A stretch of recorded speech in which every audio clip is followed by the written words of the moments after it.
पापा कहते हैं बड़ा नाम करेगा, बेटा हमारा ऐसा काम करेगा। मगर ये तो कोई न जाने कि मेरी मंजिल है कहाँ।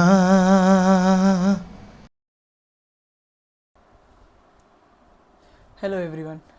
तो आप लोग सोच रहे होंगे कि मैंने तो थंबनेल में डाला है कि आइजर्स के प्रोज और कॉन्स बताऊंगा, लेकिन वीडियो ऐसे मोन्टाज के साथ क्यों शुरू हो गया। तो बेसिकली अभी जो मैं जर्सी पहन रहा हूँ बाय द वे, वो है आइजर कोलकाता की विनर्स की जर्सी जो IICM 22 में हमने जीता था, उसके बाद हमें मिला था। तो इस वीडियो में मैं ज़्यादा कुछ नहीं बोलूँगा, बेसिकली अपने आइजर्स के एक्सपीरियंस के बारे में ही बोलूँगा कि मैंने आइजर्स में क्या एक्सपीरियंस किया है, सीनियर्स से जैसे बात किए हैं, तो उसी के बेसिस में मैं आपको बोलूँगा कि आइजर्स के प्रोस क्या हैं और आइजर्स के कॉन्स क्या हैं, ताकि आप एक डिसीज़न ले पाएँ कि आप आइजर्स आना चाहते हैं कि नहीं आना चाहते हैं।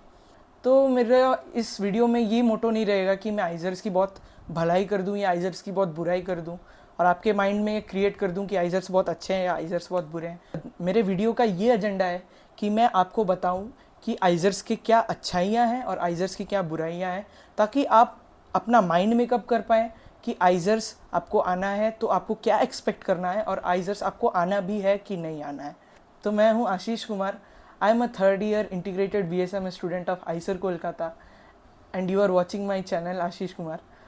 इस वीडियो में हम ब्रॉडली डिस्कस करने वाले हैं आइजर्स के प्रोज एंड कॉन्स, और ऑल्सो मैं आपको कुछ इंसाइट्स भी दूंगा आइजर्स के बारे में जो आपको हेल्प करेगा regarding your decisions for pursuing research और not for only IISERs NISERs IISc जो भी रिसर्च इंस्टीट्यूट्स हैं, बेसिकली जो BSMS या BSc MSc करते हैं, उनके लिए एक इंसाइट मैं देना चाहूँगा इस वीडियो में। And if you are new to the channel please subscribe और इस वीडियो को देख के लाइक कर दीजिएगा। अगर आपको कुछ डाउट्स हैं तो वीडियो में कमेंट कर दीजिएगा। एज यू कैन सी 93% लोगों ने चैनल सब्सक्राइब नहीं किया, तो please subscribe and let's begin. So let's begin with the intro of IISERs, NISERs, IISc, IACS, ये सब क्या है। इनफैक्ट ISI भी, ये सब क्या है। ये सब रिसर्च इंस्टीट्यूट्स हैं जो बेसिकली फोकस करते हैं रिसर्च एंड डेवलपमेंट को हमारे कंट्री में बढ़ावा मिले। It is funded by government of India. Basically आपको वैसे कोर्सेज प्रोवाइड करते हैं जिससे आपका रिसर्च में एक्सपोजर बढ़े और आप एक अच्छे साइंटिस्ट बन के निकल पाएँ। Let's talk mainly about आइजर, niger and IISc in this video, specially आइजर and niger. तो आइजर एंड नाइजर में आपको BSMS या BSc MSc का कोर्स देखने को मिलता है, जो है बैचलर्स ऑफ साइंस या मास्टर ऑफ साइंस, इनका इंटीग्रेटेड कोर्स होता है। और नए नेशनल एजुकेशन पॉलिसीज़ के हिसाब से आप BS एग्जिट भी ले सकते हैं इस बार, यानी आपको MSc करने की ज़रूरत नहीं है। लेकिन मैं प्रीफर करूँगा, अगर आप साइंटिस्ट बनना चाहते हैं तो आप MSc ज़रूर करें, ताकि उसके बाद आप अच्छी जगह से PhD कर पाएँ। अब ये थोड़े नए इंस्टीट्यूट हैं तो इनके बारे में लोगों को ज़्यादा पता नहीं है अभी तक। तो लोगों को अगर आप आइजर या नाइजर के बारे में बताएंगे तो वो बोलेंगे आइजर या नाइजर ये क्या होता है। फिर आप बोलेंगे IISc तो बोलेंगे II है तो डबल I है या NI है या इसका मतलब अच्छा इंस्टीट्यूट है। उसके बाद वो लोग सोचने लग जाते हैं कि शायद यहाँ पे पैकेज वैकेज मिलता होगा, तो एकदम वो चीज़ लोगों के माइंड में है कि IIT और NIT से आइजर और नाइजर हैं उन्हीं के जैसे, तो उन्हीं के जैसे जॉब्स के लिए लोग यहाँ पे आते हैं। लेकिन ये केस नहीं है। यहाँ पे लोग रिसर्च परस्यू करने के लिए आते हैं, यहाँ पे लोग साइंटिस्ट बनने के लिए आते हैं, यहाँ पे लोग प्रोफेसर बनने के लिए आते हैं। नॉट कि यहाँ पे लोग कॉरपोरेट जॉब्स हो गया या स्टार्टअप्स करने के लिए यहाँ पे मोस्टली लोग नहीं आते हैं।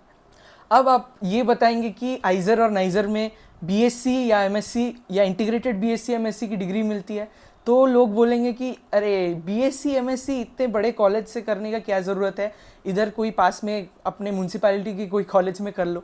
तो वो एकदम अलग केस है, क्योंकि अरे यार BTech आप कर रहे हो किसी मतलब अपने घर के पास के कॉलेज से और BTech आप कर रहे हो IIT NIT से, तो उसका तो बहुत बड़ा फ़र्क होता है ना। तो इसी तरह अगर आप BSc MSc करो किसी पास के कॉलेज से या BSc MSc करो आइजर या नाइजर से, इनफैक्ट DU से भी ज़्यादा अलग है ये। आइजर और नाइजर के BSc MSc में नॉर्मल BSc MSc से बहुत ज़्यादा फ़र्क होता है। यहाँ का कोर्स स्ट्रक्चर भी एकदम अलग होता है नॉर्मल BSc MSc से। इसके बाद मैं अपने एक्सपीरियंसेस और अपने सीनियर से जो बात किया है मैंने, उसके बेसिस पे मैं आपको प्रोज और कॉन्स बताने वाला हूँ। तो इसके हिसाब से आप अपना ओपिनियन फॉर्म करिएगा। आप ये मत सोचिएगा कि आइजर्स अच्छे हैं या आइजर्स बुरे हैं। आप अपना ओपिनियन फॉर्म करिएगा दोनों साइड देख के कि आपको आइजर्स कैसे लगे हैं और आपको आइजर्स जाना है कि नहीं जाना है। This video is very helpful for this years aspirants, also for the next aspirants, ताकि आप जान पाएँ कि आइजर्स क्या चीज़ है और आइजर से आप क्या एक्सपेक्ट कर सकते हैं। In prose I would be discussing these points जो आप देख सकते हैं। इसको थोड़ा एलैबोरेट करूंगा ताकि आपको अच्छे से समझ आ जाए कि मैं इन पॉइंट्स में आपको बोलना क्या चाहता हूँ। तो let's begin with the pros. So let's begin with pros. तो पहली बात है जो बहुत ही ट्रिवियल है कि आप आइजर्स आते हैं साइंटिस्ट बनने के लिए। ये आपको प्लेटफॉर्म प्रोवाइड करती है, कोर्सेज प्रोवाइड करती हैं ताकि आप एक अच्छी साइंटिस्ट बन पाएँ और हायर स्टडीज़ करके अच्छा प्रोफेसर भी बन पाए एनआईटी या आईआईटी या आइजर्स में। ये भी आपको मिल सकता है आइजर्स में अगर आप ठीक रास्ते पे चले। पाथ होता है एक प्रोफेसर बनने के लिए, एक रिसर्चर बनने के लिए। अगर आप उसमें परफेक्टली चले तो आप एक अच्छा प्रोफेसर या एक अच्छा रिसर्चर भी बन सकते हैं। तो आइजर्स के कोर्स ऐसे डिज़ाइन किए जाते हैं कि आप बीएससी एमएससी ख़त्म करके आप अच्छी जगह पीएचडी और पोस्ट डॉक करके एनआईटी आईआईटी जैसी रेप्यूटेड इंस्टीट्यूट्स में आप प्रोफेसर भी बन सकते हैं और आप रिसर्चर भी बन सकते हैं। आइजर के कोर्सेज 5 ईयर्स के होते हैं। इसका मतलब अगर आप आइजर्स में एडमिशन लेते हैं तो आपके 5 years in terms of educational qualification आपके सिक्योर हो जाते हैं। और इन 5 साल के बाद भी आपको रिकमेंडेशन अगर अच्छी जगह से मिली तो आप अच्छी जगह में पीएचडी भी कर सकते हैं on a very reputed institute inside India और आउटसाइड इंडिया भी। आईआईसी, आइजर, नाइजर, इन तीनों की रिसर्च एक्सपोजर बहुत अच्छी होती है। इनकी लैब्स फैसिलिटी वर्ल्ड क्लास होती है और इनके लैब्स में काम करके आपको बहुत सारी नई चीज़ें सीखने को मिलेगी जो आपको बीएससी एमएससी नॉर्मल कॉलेज से नहीं सीखने को मिलेगी। जो लैब्स हैं प्रोफेसर के, उनमें आप काम भी कर सकते हैं apart from your curriculum to learn more about your research field and explore more things which are not included in your curriculum. Let's talk about expenditure in IISERs. IISERs के expenditure actually for a 5 year course बहुत कम होते हैं क्योंकि ये government institutes हैं तो इनके फीस कंपैरेटिवली कम होते हैं if you pursue from private institutes obviously. और आईआईटी एनआईटी से भी अगर आप कोर्स कर रहे हैं, this is a very way comparison क्योंकि दोनों कोर्सेज और दोनों जो डिग्रीज हैं वो एकदम अलग हैं, लेकिन उनसे आपको थोड़ा चीप मिल जाता है आइजर्स में। This is basically done to attract more people into research और ये एक अच्छा फीचर है क्योंकि आप थोड़े पैसे सेव करके अच्छी जगह फॉरेन में जाके आप पीएचडी भी कर सकते हैं। वैसे भी पीएचडी में आपको स्टाइपेंड मिलता है and if you are lucky आपको बहुत अच्छी जगह भी स्टाइपेंड मिलेगा इन लैक्स। तो उसी हिसाब से if you look at the perspective, ISERs are comparatively cheaper if you consider a 5-year course। क्योंकि ये कैंपसेस नए बने हैं and it is made by the government of India, तो ये बहुत अच्छे कैंपसेस बना रहे हैं। कुछ कैंपसेस बने नहीं हैं और कुछ कैंपस अभी तक डेवलप हो रहे हैं, लेकिन आपको एक अच्छा कैंपस मिल जाता है, एक अच्छा एनवायरनमेंट मिल जाता है। मैक्सिमम आइजर्स जिन्होंने मैंने ट्रैवल किया है उनमें मैंने देखा है कि उनके कैंपस में ग्रीनरी भी बहुत होती है, तो आपको एक अच्छा एनवायरनमेंट भी मिल जाएगा to live in for 5 years और एक अच्छा एकेडमिक एनवायरनमेंट भी मिलेगा क्योंकि आइजर्स में बेसिकली जो बच्चे आते हैं वो सब पढ़ाकू होते हैं, तो सब ये फील नहीं होगा कि यहाँ पे आके आपकी पढ़ाई ज़्यादा नहीं हो रही है। तो एक अच्छा एनवायरनमेंट आपको मिलता है, एक अच्छा कैंपस मिलता है। अच्छा कैंपस होने से आपको वहाँ पे रहने के लिए अच्छा लगेगा। कैंपस कुछ बहुत सारे अपने शहर से दूर हैं, लेकिन आपको कैंपस में काम चलाने लायक चीज़ें मिल जाएंगी, डेली यूटिलिटीज़ और खाने पीने की चीज़ें सारी मिल जाएंगी, तो उसकी टेंशन ना लें। बाकी कैंपस अच्छा है, एनवायरनमेंट अच्छा है।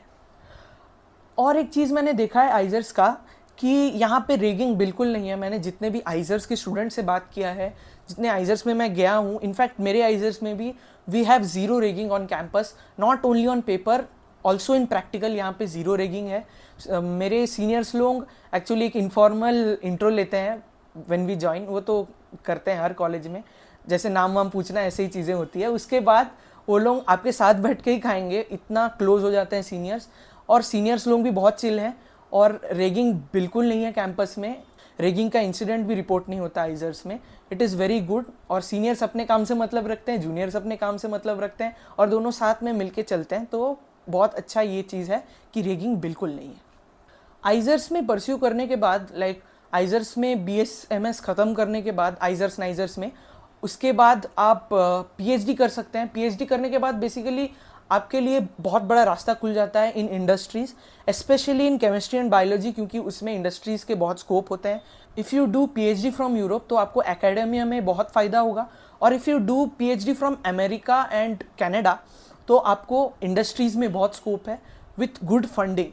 तो मैंने देखा भी है, बहुत सीनियर से मैं बात भी किया हूँ, बहुत सीनियर से मैं कांटेक्ट में भी हूँ, जो आइजर्स में 5 इयर्स का कोर्स ख़त्म करके, नाइजर्स में 5 इयर्स का कोर्स ख़त्म करके वो लोग फॉरेन चले गए PhD करने के लिए, और उसके बाद वो लोग अच्छे इंडस्ट्रीज़ में भी सेट हो गए, जैसे कि अपना R&D हो गया, एज डेटा एनालिस्ट हो गया, and also in many catalysis departments, in pharmaceutical departments, बहुत सारे स्कोप हैं। तो आप इस हिसाब से देख सकते हैं कि अगर आप 5 इयर्स अच्छे से कर लिए और उसके बाद अच्छी जगह से आपने PhD कर ली और आपको थोड़ा आइडिया हो गया, तो आप इंडस्ट्री में भी अच्छे से सेटल हो सकते हैं। तो और एक फ़ायदा होता है कि जो एंट्रेंसेस होते हैं 5th ईयर के बाद, जैसे CSIR नेट हो गया, गेट हो गया, I am talking about research based जो एंट्रेंसेस होते हैं, तो उनको निकालना कंपैरेटिवली ईजी हो जाता है, क्योंकि कोर्सेज वैसे डिज़ाइंड होते हैं। आई एम नॉट सेइंग कि निकल ही जाएगा, बट ईजी होता है कंपैरेटिवली, क्योंकि कोर्सेज वैसे डिज़ाइंड होते हैं, और ये बच्चों को थोड़ा बेनिफिट देता है after their 5th year if they go for any entrance outside of आइजर। So this was all about the pros, and now I will be discussing about the cons, जो problems face करने पड़ते हैं आपको IISERs और नाइजर्स join करने के बाद, तो मैं उसके बारे में बताऊंगा। ये है वो पॉइंट्स जो मैं मेंशन करूंगा इन कॉन्स। इन पॉइंट्स को भी मैं अच्छे से एलैबोरेट करूंगा ताकि आपको अच्छे से समझ आ जाए कि मैं इन पॉइंट्स में बोलना क्या चाहता हूँ। तो let's begin with the cons. तो starting with the cons, obviously जो सबसे ज़्यादा पूछा गया सवाल है वो है प्लेसमेंट। प्लेसमेंट आइजर्स में बहुत कम होती है, और आइजर्स में लोग प्लेसमेंट्स के लिए आते भी नहीं हैं। हाउएवर कुछ आइजर्स में, जैसे भोपाल में, कोलकाता में, पुणे में, यहाँ पे प्लेसमेंट सेल्स बन रहे हैं अभी, ताकि बच्चों को प्लेसमेंट्स भी मिल पाए after their 5th year if they don't pursue research after their 5th year और दे डोंट परस्यू PhD। तो उनको अभी वो ऑप्शन भी प्रोवाइड किया जा रहा है कि उनको प्लेसमेंट मिल जाए। हाउएवर अभी प्लेसमेंट में पैकेजेस बहुत कम है और बहुत लिमिटेड कंपनीज ही आ रही हैं, लेकिन in future maybe we can see more placements coming, क्योंकि CDS डिपार्टमेंट भी डेवलप हो रहा है, यानी कंप्यूटेशनल और डेटा साइंसेस डिपार्टमेंट जो है वो भी डेवलप हो रहा है। तो उसी हिसाब से आप देख सकते हैं कि उस डिपार्टमेंट में अगर बच्चे 5th ईयर तक पास आउट हो गए तो उनको प्लेसमेंट भी मिल सकता है। Let's see how it goes. Placement for now it is little bit of a downside for Izers and Nizers, but let's see what happens in the next 5 or 6 years. Also in pros मैंने बताया था कि 5 years का course है तो 5 साल आपके secure हैं, लेकिन इस पर्सपेक्टिव से भी देखा जा सकता है जो 5 साल हैं वो बहुत बड़ा टाइम है if you invest in something like research. और अगर आपको बाद में आके रियलाइज़ हुआ कि आपको रिसर्च नहीं करना है, या आपको पहले ही रियलाइज है कि आपको रिसर्च नहीं करना है, then it is a very long time. But according to the new education policy आप ये भी देख सकते हैं कि आप BS एग्जिट भी ले सकते हैं। आप मेरे हिसाब से आप शायद 3rd ईयर या 4th ईयर में भी एग्जिट ले सकते हैं बाई टेकिंग BSc और बाई टेकिंग अ डिप्लोमा। तो ये एक अच्छी चीज़ है, लेकिन मैं अगर आपको इस पर्सपेक्टिव में बताऊं तो कौन ये भी है कि 5 इयर्स एक लंबा टाइम है और आपको उसी हिसाब से इसको इन्वेस्ट करना पड़ता है, ठीक टाइम देके, ठीक एनर्जी देके, ताकि आप अपने करियर पाथ में अच्छे से आगे से जा पाएँ। और एक प्रॉब्लम है about jobs and about money. तो प्लेसमेंट का तो मैंने बता दिया कि placement is a downside of IISERs. तो अगर आप 5 इयर्स की कोर्स को ही देखें, like I am basically talking to my audience which is from IIT channel, right, IIT JEE advance जो आप अभी ज्वाइन करने वाले हैं आइजर इन द 1st ईयर, जो आप BSMS का कोर्स लेने वाले हैं। I am not talking about IPHD और PhD स्टूडेंट्स। तो उनके लिए थोड़ा अनसर्टेन है कि आप जॉब कहाँ से लाएं, आप जॉब कहाँ से जनरेट करें, आप मनी कहाँ से लाएं। तो ये थोड़ा अनसर्टेन है in this journey. However if you proceed in this path तो आपको पता चल ही जाएगा कि सिस्टम में आपको कहाँ कहाँ से क्या क्या मिल सकता है ये। लेकिन डाउन साइड ये है कि जॉब्स इस फील्ड में, मतलब as far as the 5th year of MSc is concern, इसके बाद जॉब्स आपको इतनी ज़्यादा देखने को मिलती नहीं है। However you can go for UPSC और CAT, that is a different thing, but considering कि जो आइजर्स आपको प्रोवाइड करते हैं कोर्स से, तो उससे जॉब्स मिलना और उससे अच्छा पैसे कमाना is very difficult. Also, a stable income after fifth year of your BSMS course is also very difficult. So that is a con regarding the job security of ISERs and NISERs. और एक चीज़ ये है कि जो PhD आप करते हैं उसका इंडिया में इतना ज़्यादा आपको पैसे नहीं मिलेंगे. आपको अगर आप PhD बाहर से करते हैं, लाइक आउटसाइड इंडिया, इन कंट्रीज़ लाइक जर्मनी, नॉर्वे या United states of America, Canada, अगर इस जगह से आप PhD करते हैं, बेसिकली यूरोप और अमेरिकन कॉन्टिनेंट हो गया, नॉर्थ अमेरिकन कॉन्टिनेंट, तो उधर आपको अच्छे स्टाइपेंड मिलने के चांसेस ज़्यादा हैं. इंडिया में आपको स्टाइपेंड अच्छा नहीं मिलता है ज़्यादा. अगर आप PMRF यानी प्राइम मिनिस्टर रिसर्च फंडिंग, अगर इस स्कॉलरशिप को आप निकालते हैं तो आपको अच्छा स्टाइपेंड आपको मिल सकता है इन योर PhD, बट उसको निकालना बहुत ज़्यादा मुश्किल होता है और उसको बहुत लिमिटेड स्टूडेंट्स ही निकाल सकते हैं. इंडिया में for PhD and post doc आपको थोड़ा कम पैसा मिलेगा, तो ये भी एक कॉन है. बट अगर आप फॉरेन जाएंगे तो आपको थोड़ा अच्छा पैसा मिल सकता है, लेकिन एक डाउन साइड वो भी है कि अगर आप फॉरेन जाते हैं तो आपका एक्सपेंडिचर बढ़ जाता है. तो आप इस हिसाब से भी देख सकते हैं कि इंडिया में थोड़ा एक्सपेंडिचर कम है तो आपको पैसे कम मिल रहे हैं, और फॉरेन में आपका एक्सपेंडिचर ज़्यादा है तो आपको ज़्यादा पैसे मिल रहे हैं. अब तो ये थोड़े ब्रॉडर पिक्चर्स हो गए, like for future after 5 years आपका क्या होगा. Let's talk about now. तो एक चीज़ है कि एकेडमिक प्रेशर यहाँ पे थोड़ा ज़्यादा होता है. आपको GPA मेंटेन करने के लिए मेहनत करना पड़ता है. And if you are going for physics और biology in most of the IISERs और इनफैक्ट नाइजर में भी, तो आपको बहुत मेहनत करना पड़ेगा अपना GPA मेंटेन करने के लिए, क्योंकि वहाँ पे लिमिटेड सीट्स हैं. जस्ट लाइक आप काउंसलिंग में देख रहे हैं कि आपके पास लिमिटेड सीट्स हैं, तो आपको उस हिसाब से अपना रैंक लाना पड़ता है ताकि आप अपना सीट, अपना आइजर पा पाएँ. वैसे ही आपको कॉलेज में आके भी थोड़ा सा स्ट्रगल करना पड़ता है इन टर्म्स ऑफ CGPA, ताकि आपको अपने हिसाब से जो मेजर हो वो मिल जाए. और कभी कभी संडेज़ में भी एग्ज़ाम रह जाते हैं, वो एक चीज़ है. और क्लासेस बहुत ज़्यादा होती है, खास करके फर्स्ट और सेकेंड ईयर में तो क्लासेस भर भर के होते हैं. मतलब मैं सेकेंड ईयर में जैसे था, सुबह 8 बजे मेरी क्लास स्टार्ट होती थी और रात के 7 बजे मेरी क्लासेस ख़त्म होते थे. तो उसी हिसाब से क्लासेस भी बहुत ज़्यादा हैं.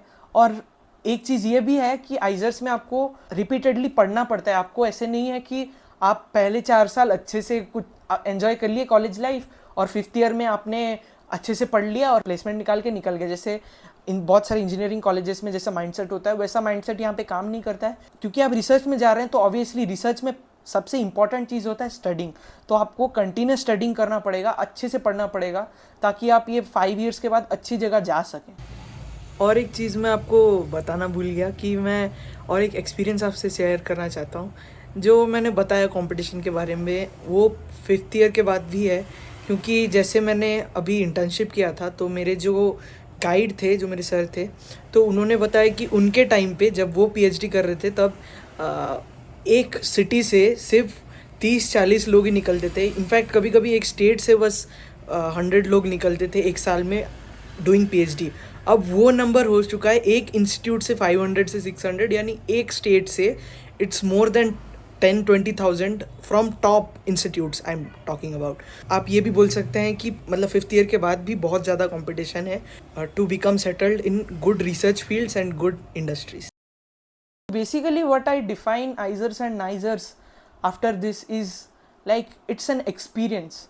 It's basically what you follow in this 5 years, what you do in this 5 years that define if you really think ISERs are good or bad. जो मैंने पॉइंट्स बताए हैं उससे ये प्रूव नहीं होता कि ISERs अच्छे हैं, उनसे ये भी प्रूव नहीं होता कि ISERs बुरे हैं.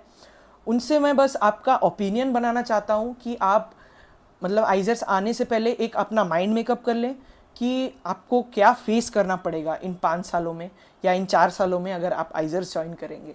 अपार्ट फ्रॉम दिस कुछ अच्छी चीज़ें ये हैं कि आपको को करिकुलम करने के लिए थोड़ा फ्रीडम मिल जाता है. जैसे मेरे जैसे स्टूडेंट्स हैं जिनको गाने का शौक़ है, तो मुझे को करिकुलम फ्रीडम बहुत अच्छे से मिला है अपने आइजर्स में. हमारा एक सैक बिल्डिंग है, तो उसमें म्यूज़िक रूम दिया गया है हमको. तो अगर आपको एकेडमिक प्रेशर फील हो रहा है थोड़ा, तो आप वैसे रिलीज़ कर सकते हैं अपना को करिकुलम, जैसे कि सिंगिंग हो गया, डांसिंग हो गया, एक्टिंग हो गया और स्पोर्ट्स हो गया. वो सब खेल के आप थोड़ा रिलैक्स कर सकते हैं. ये भी आपको फ्रीडम मिलता है.